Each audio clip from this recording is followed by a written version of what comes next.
ask you a question. This real question, bro.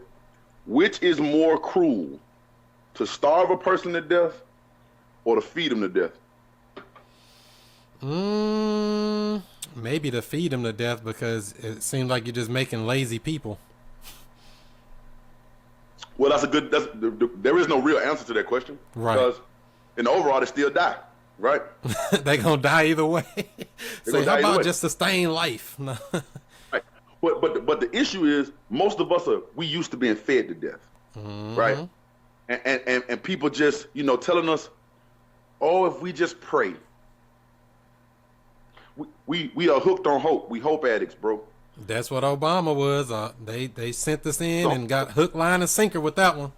He was a hope dealer, bro. You got dope dealers and hope dealers, and he was a hope dealer. And I'm not against Barack Obama. Keep in mind now, I ain't here to bash nobody. Yeah. But we get hooked on hope. Hope is important.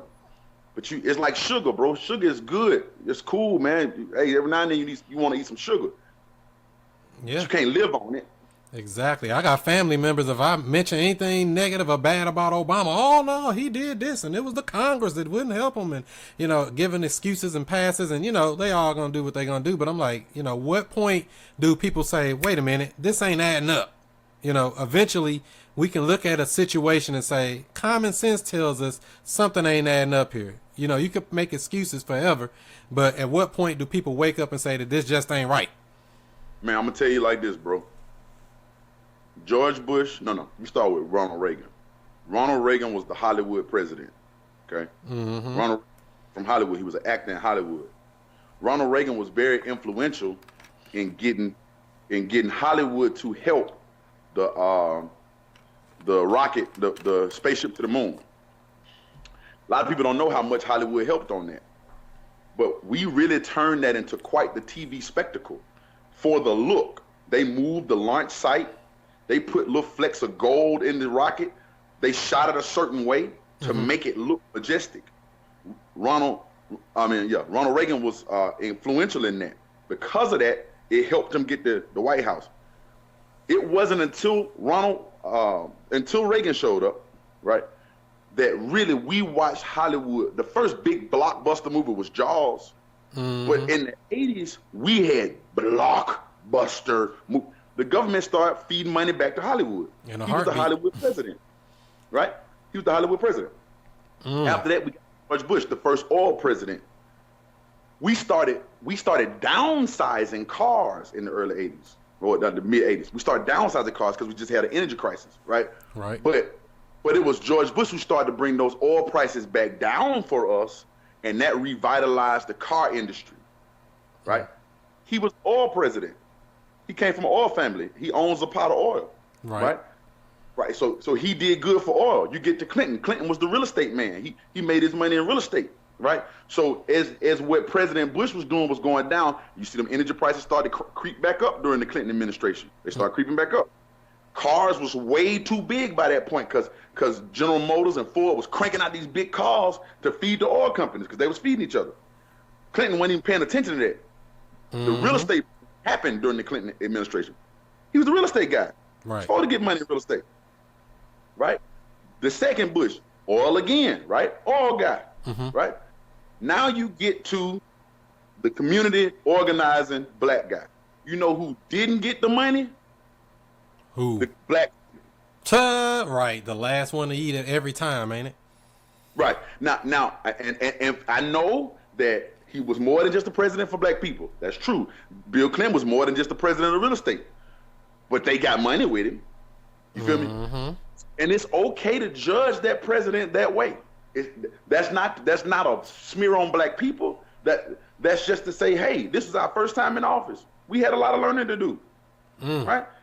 Hey, you don't expect us to get it right the first time, right? You can't expect them to be perfect the first time.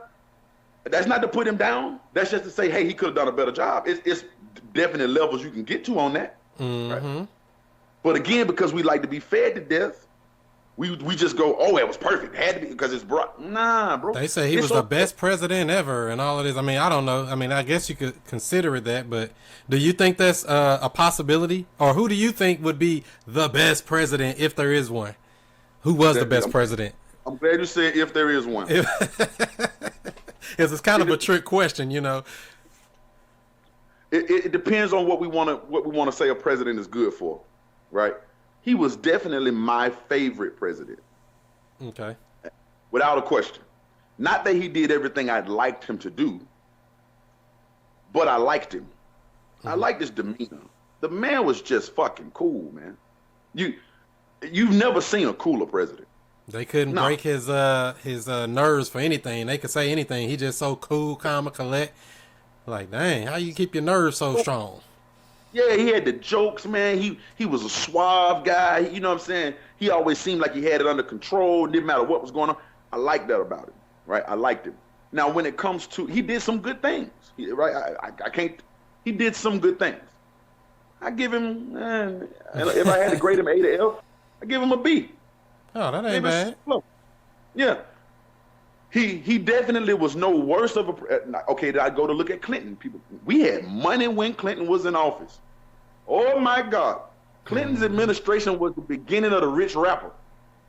We had money because we had cocaine. That's right, crack money. Right, but we was getting, by this point, see, the crack money came in the 80s.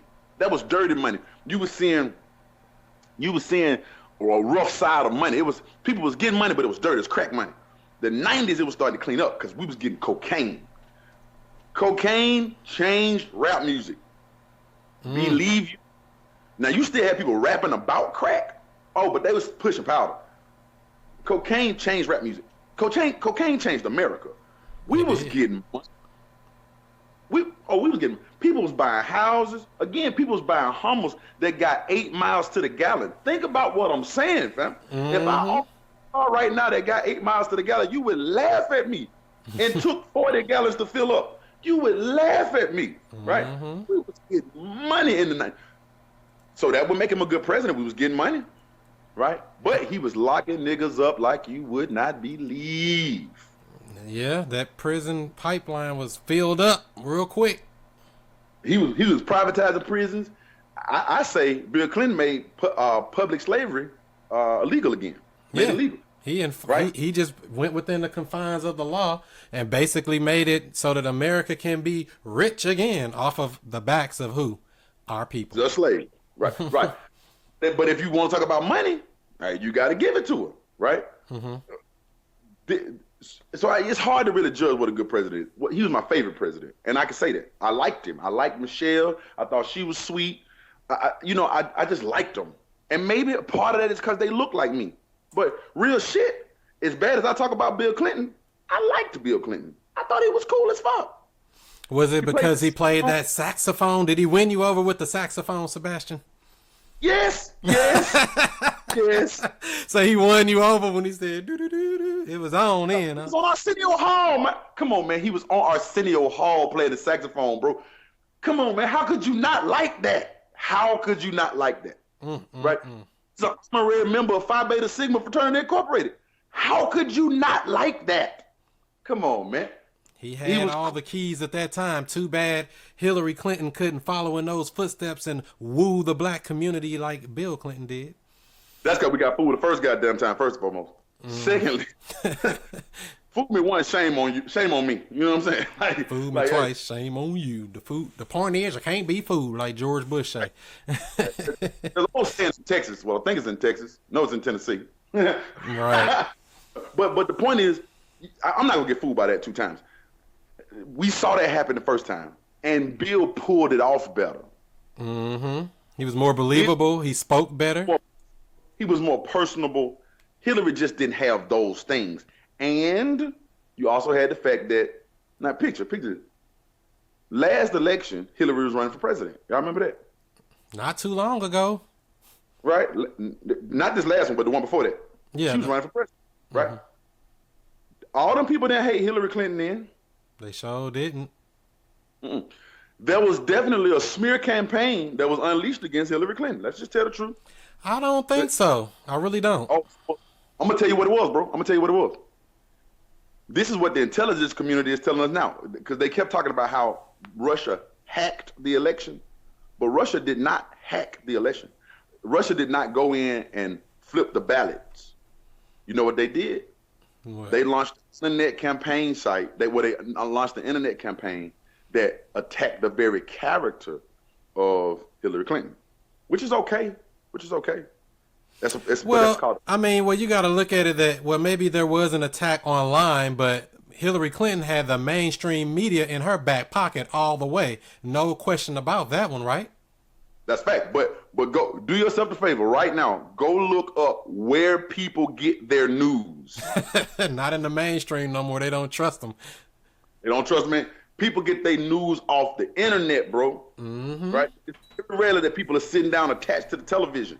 People getting their news on the streets. They flip it through Twitter. They flip it through Facebook. They on Periscope with me and you. They checking. This is where people getting their information from. Exactly. So the online thing was a big deal. And did they fail? Did they fail by not implementing a good enough online strategy to go against Donald Trump? Yes. Yes.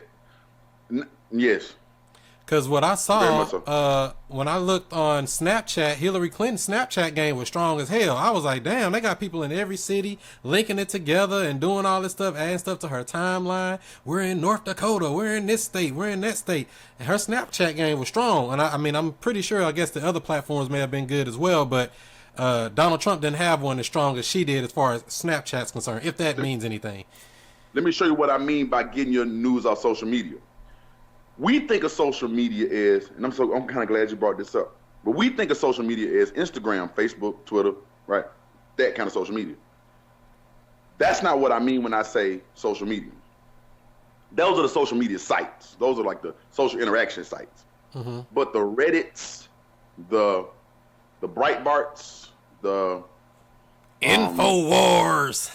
InfoWars. Number one show right there. They swayed the election. No, but they're not necessarily that they swayed the election.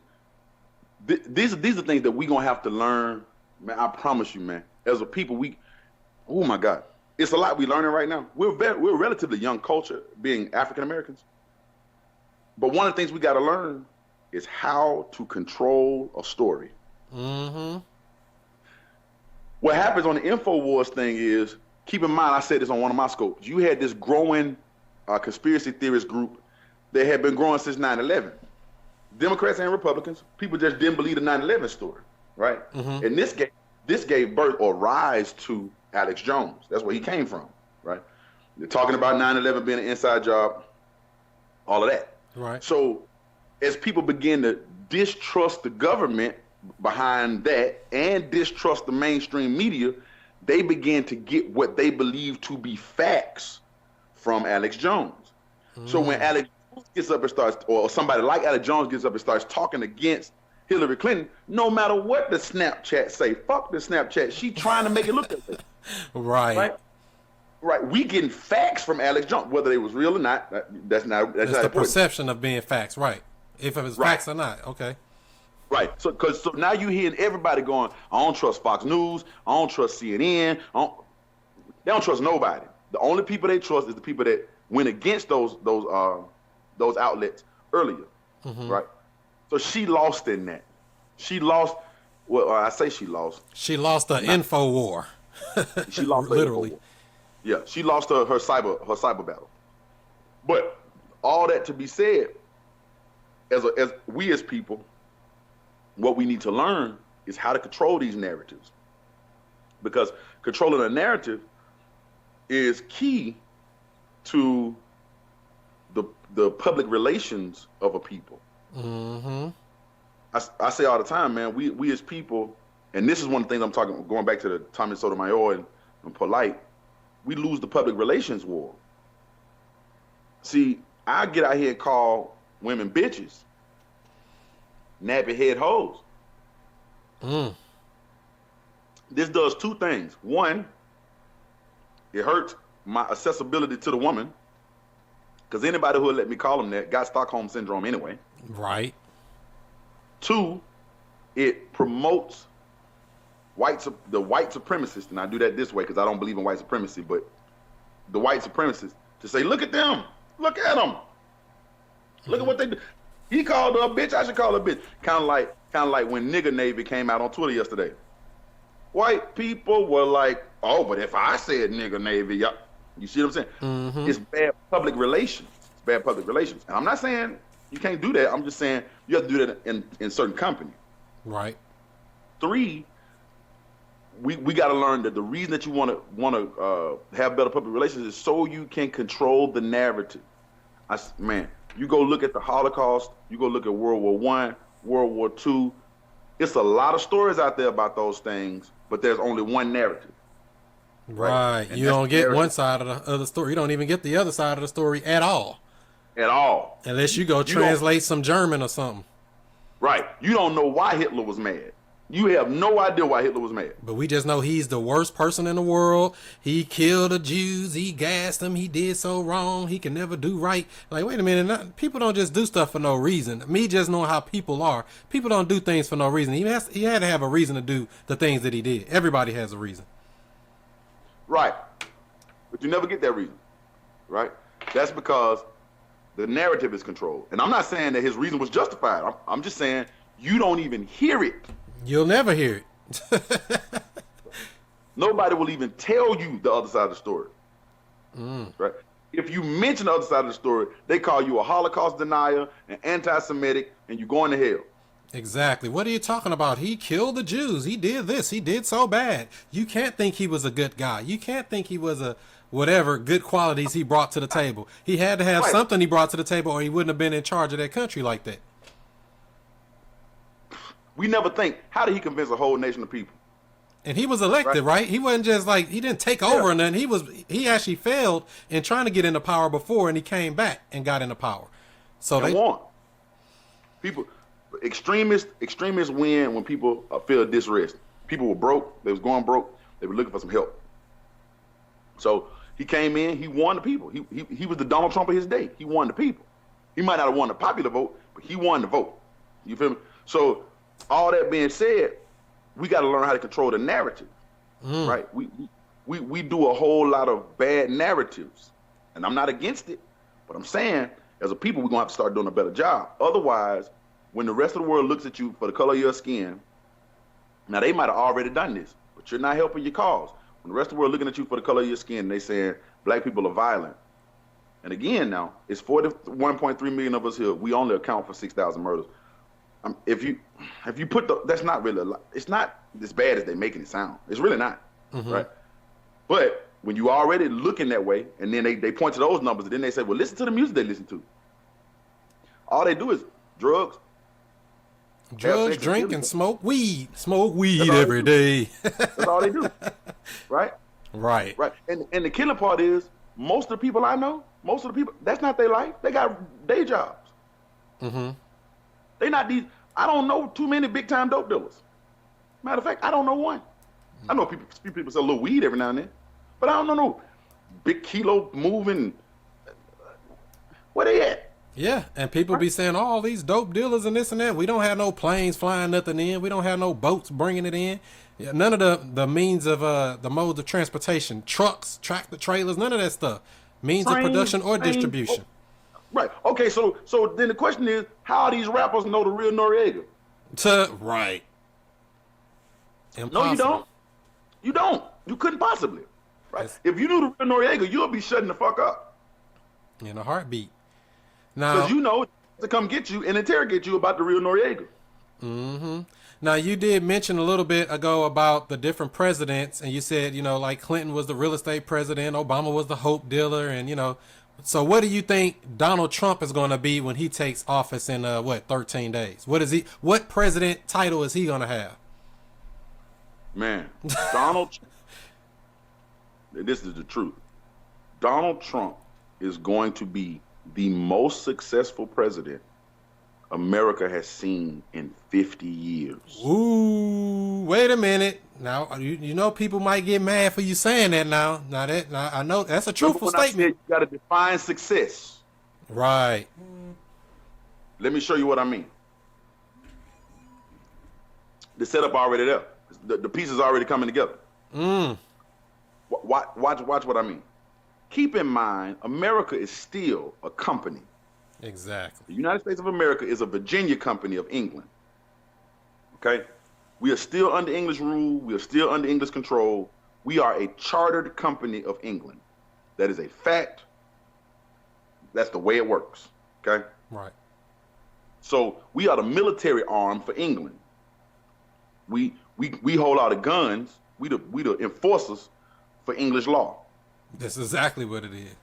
That's what we do, right? Which is why we always fight together. How you go from defecting from a nation to always being allies with the nation? How that happen? Right. No matter what they do, America's right there beside the right grandpa. Right?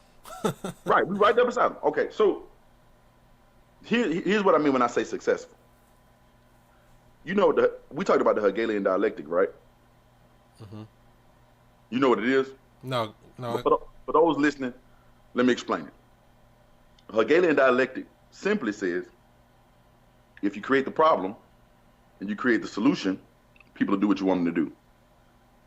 The formula for it is thesis plus antithesis equals synthesis, right? Okay. Right. The Romans would use this dialectic when they would go conquer a people. What they would do is they would put a Roman governor over the people first. And the Roman governor was mean. He hated them. He was not nice. And everybody grew to hate the Roman governor, right? That was on purpose. Mm-hmm. They would do that for about 8 years. The reason being is because for those 8 years, they were training a new representative that was from those people, right? They was grooming a new politician, a new governor, and then they would put that governor in the election. And they would, because they was going to institute, democracy is a Roman thing, right? So they would let the people vote. And of course, the people going to vote for the people who look like them. Mm-hmm. So that governor would win by a landslide, right? And everybody was so happy to have a governor that looked like them, right? That was from the people, right? But that governor was going to do the same things that the last governor did that they hated. Exactly. But this time they're going to do it with a smile on their face. Watch here's the setup. Now, gun control been an issue throughout this whole Obama presidency, right? Right. Had a couple issues. Gun control was one of them. Gun control being an issue, when Hillary came up, she was talking about gun regulation. People like, hell no, Hillary. Go on the fuck on with that gun regulation shit. We out here with these rifles. It's our Second Amendment right to bear them. You're not about to infringe on that, right? Right. So that's a part of what got her out of there too, because all the Second Amendment believers was not voting for Hillary. That's not happening. Not happening at all. All right, so picture just yesterday, we get this shooting in Fort Lauderdale, right? And Donald Trump is becoming president. Now, of course, Donald Trump is going to have to address that. I don't know if you remember, but 8 years ago, around this same time, there was this huge thing that happened down in Jenna, Louisiana. It was called a Jenna 6. Remember that? And George Bush said, when they asked him about it, he said, I'm going to leave that for the next president to deal with. In a heartbeat. And lo and behold, Barack Obama had to deal with racism for his whole term. This is going to be the issue for Donald Trump. Donald Trump is going to have to bring down some gun regulations. He's going to have to, because we having all these shootings. Everybody's so scared. Donald Trump ran on their fear. He ran on their fear, right? So the problem is already created. Now he's going to offer some gun regulations about how you can travel with guns and blah, blah, blah, blah, blah. And the people are going to cheer for it. But if Hillary had said that same thing, they would have hated her for it. Right. They would have. She's trying to take our guns. But as long as they don't think, oh, he's trying to take our guns. Oh, no, he's just trying to keep us safe. They're going to go. He's going to be so successful because middle America is going to back his every move. Wow. He's going to be successful.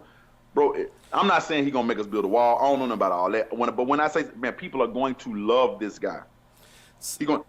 Wow. Yeah, you're right. And I even said it myself that it's very well possible. And, I said this even before he got elected. I said once he gets elected, I think that he might even have the power enough to flip black people from voting Democrat every time. It might flip over to Republican. Well, at least for the next election for him. I don't know if that's going to happen or not, but I think that may be possible. The reason I'm going to say this about my people, and now if anybody loves black people, or Navy brown people, as I prefer to call it, it's me. I love me some us, right? I love all God's children, but I love me some us, right? I think that we are just amazing underdogs sometimes. And again, I feel like there is a movement that's happening right now that's not going to cause us to vote Democrat, not going to cause us to vote Republican. But what I think it's going to cause us to do is try to start affecting the politics ourselves. Mm-hmm. Hopefully, now he might get reelected, but hopefully by the end of the Trump campaign, if we do this right, by the end of the Trump era, we should be right at the position to really start moving big. We got 8 years, which sounds like a long time, but it's not. Oh, so you think he's going to do a full 8 years? Because most people say he's only going to do 4 years and he's going to be gone. They're dreaming, right? Listen to me, man. The incumbent wins 90% of the time, man. I try to tell people that. They don't want to hear it. The incumbent, it's hard to beat the incumbent, bro. Very hard. You got to really screw up. Yeah. You can't beat the incumbent, bro. It's hard to do, right? He's going to win this. He's going to win his second term. He gonna win the second term because the same people who voted for him the first time gonna be the same people who vote for him again, and they not moving. So that means them counties gonna line up the same way.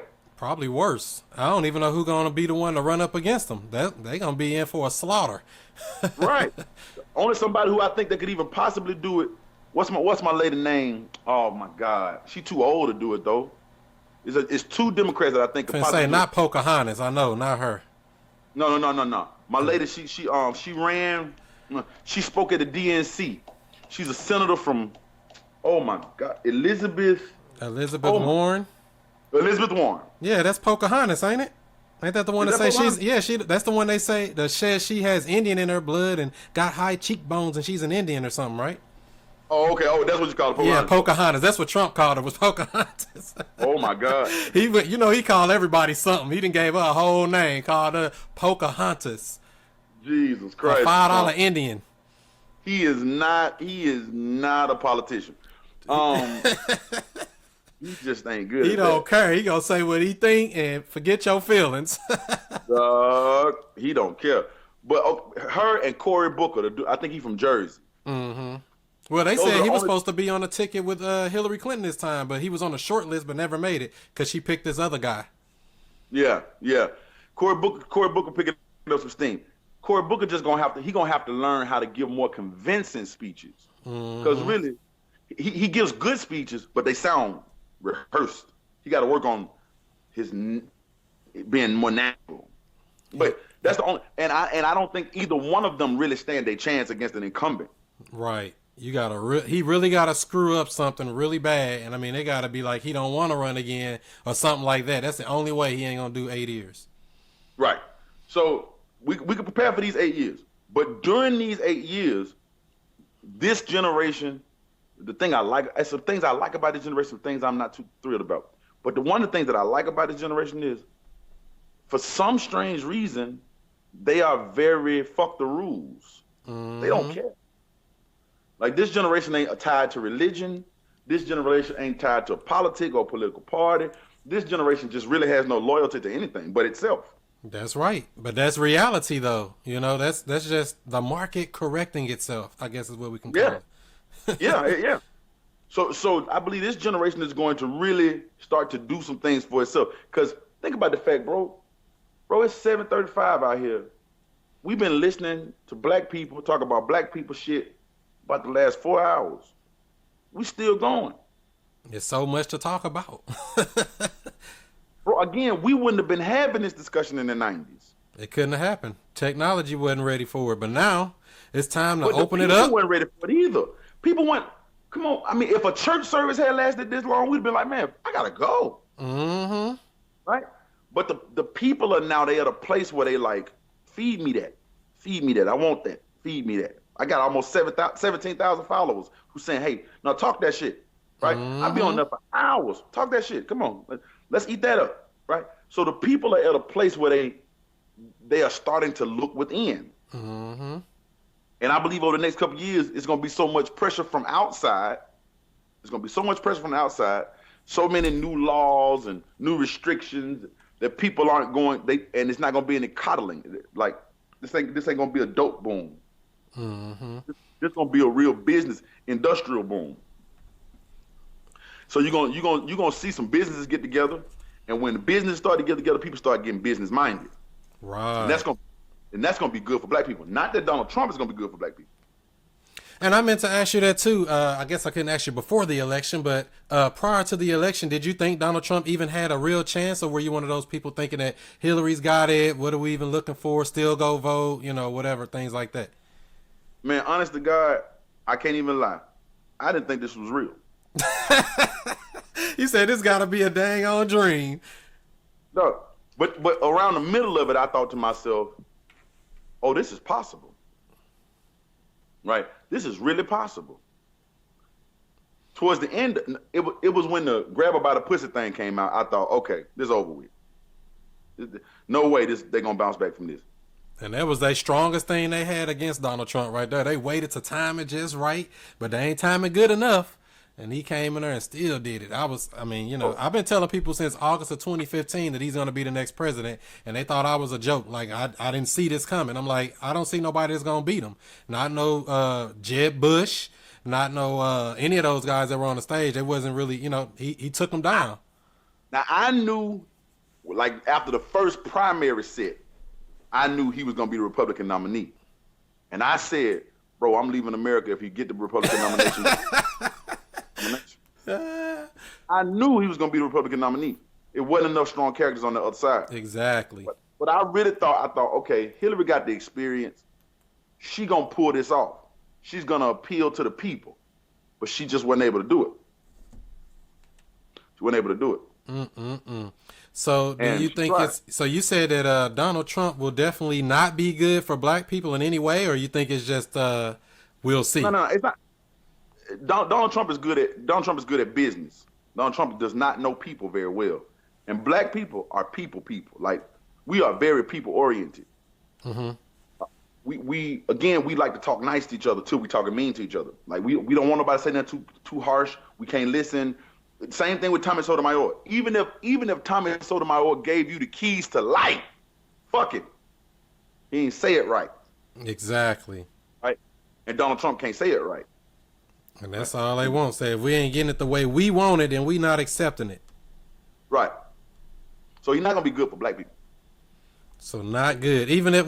So what do you think black people should do to prepare for this 8 years of Donald J. Trump? Is there something that people can do to prepare? Should black people be starting more businesses? Should we expand businesses? Should we retract and say, hopefully he gives me a job when we would go build that wall? What kind of advice would you give to the masses? My advice to the masses, this is going to sound off the wall, but get to know your family. Get to know your family. Start at that house, huh? Start at home. Learn. My man Polite said this, and it's the truth. This part he says, every time he says it, I agree with him. Love is law, and family is business. But if we learn that concept, if Polite don't say another word that's true, bruh, that is the truth. Love is law, and family is business. And when we start to understand the business of this thing, like he talking about gold diggers and stuff, everybody's like, I don't want my wife. Listen, man, listen. If you're ever gonna change your situation, it's got to start with families, man. Right. Because the world is run by families. Whether we call it the Illuminati or the Bilderbergs or whoever you want to call them, the world is run by families. Let me tell you a little secret, man. This is a little secret about racism. Now, if you follow my scopes, you know I say racism is real, but it don't exist. I've said that several times. Racism is real, it just doesn't exist. Let me tell you what I mean by that. Bruh, it's white people in dirt-ass crack Mississippi that think they are better than me. You know why they think they're better than me? Because somebody sold them an idea that being white was superior. Mm-hmm. They were selling them that idea that being white was superior. All the while, those same banks that were selling that idea was buying up all their daddy's property. That they was going to mortgage back to their grandson. Dog, this is not a race thing. Family runs the world. So that's why they make sure to keep the black family discombobulated, disorganized, dysfunctional, and broken. Is that right? Exactly. Because at the moment that we make family is the moment we make community. And the moment we make community is the moment that we make cities. And the moment that we make cities is the moment that we make nations. And that's a fear of a black nation. And I want to do a quick reset for those who just joined. My name is Chris Monroe, the student master teacher, Mr. I Stay Woke. I bring the news and the information to you, and that's to help you make better decisions in your life. We're on with Sebastian Kole, dropping these jewels on here. We're on Periscope and we're on Facebook Live simultaneously, broadcasting across the world. If you did have a question or anything, you can Skype in, and we ask if you turn on your video. If you do, other than that, I had a couple other questions for you, Sebastian. This Dylan Roof thing, when he said he didn't have any regrets, how did you feel about that? What were your thoughts when Dylan Roof said he had no regrets? Let me start with Dylan Roof and say that Dylan Roof is a tool. Dylan Roof is a government kid. Dylan Roof is not real. Yes, he killed them people, but Dylan Roof is not a kid that just lived. Dylan Roof listen, man. There's crazy people on the planet. I believe that. But if you're trying to kill some black people, why would you drove 137 miles to this church to kill these black people with the guys that black people is killing white people every day, even though that's not true? It's too many holes in this man's story. They picked him up, took him to Burger King. Come on, man. That's not real, bro. They didn't pull out a gun when they arrested this man. Come on, man. Ain't that much racism in the world. It's not real. That's just not real. Yeah, how did they arrest this guy without any incident? I really don't understand that. If it was somebody else that kind of looked like me, he would have been, dead in the street. No problem. No questions asked about that. If it was somebody else who looked like him, they just shot. Bro, they kill white people too. Like, that's true. White people, no way an armed and dangerous man who just killed 9 people, a cop just walk up to his car without his gun drawn. At least pull your gun out, because you don't know. Right? And there was a black cop there too. Nobody, I don't believe this story, but let's just say it is a real story. Let me tell you what this story is about, man. Dylan Roof wasn't supposed to have remorse, and we weren't supposed to forgive him. That's what we keep messing up. Well, he said he didn't want any remorse. He don't want anybody to, he said, I don't want you going into my history, checking out my psychological evaluations and all of this. He don't want none of that. Dylan Roof is the perfect martyr, bro. Perfect. Dylan Roof is doing what he's doing for the people he's doing it for. He's young, wild, and free. Young, wild, and free, and to those who believe in that ideology, he's a spark plug. He's the first suicide bomber of the KKK. He believes what he believes, but because white people believe in the justice system, he's gonna go through the justice system to do it instead of going to bombs. This is suicide by court. This is not. But the problem with us, bro, and fuck Dylan Roof. Let me just get that out there. Fuck Dylan Roof. But the problem with us is that we have bought into this religion idea, hook, line, and sinker, and have not bought into the logic. So you telling me that religion is the cause from all the problems in the world? Is that what you're saying? Not all of them, but a lot of them. So what would the world be like if there was no religion? What's happening? What's happening? What's happening? This is the student master teacher, Mr. I Stay Woke, Chris Monroe, and we just finished watching part 2 of my interview with Sebastian Kole. He dropped a lot of nuggets in there. Hopefully you were taking good, copious notes, because in part 3, we're going to go into relationships. That's right. That's what he's going to be talking about, giving you some relationship advice and a whole lot more coming up in the next part. But what I need you to do is to share this video out. Share it to your Twitter. Share it to your Facebook. Help make it go viral. And while you're at it, make sure you follow me on all social media outlets at ChrisMonroeSTL. That's all of them. That's Instagram. That's YouTube. That's Facebook, Pinterest, and more at ChrisMonroeSTL. And don't forget to support the movement. iShopWoke.com is the new website where you can get all of these goodies that you see here and a whole lot more. Don't forget to help us out by supporting the movement. iShopWoke.com is the new website. Check that out and get free shipping when you order today. I want you to do what you do, be who you be, And I'll see you before you see me. Peace out.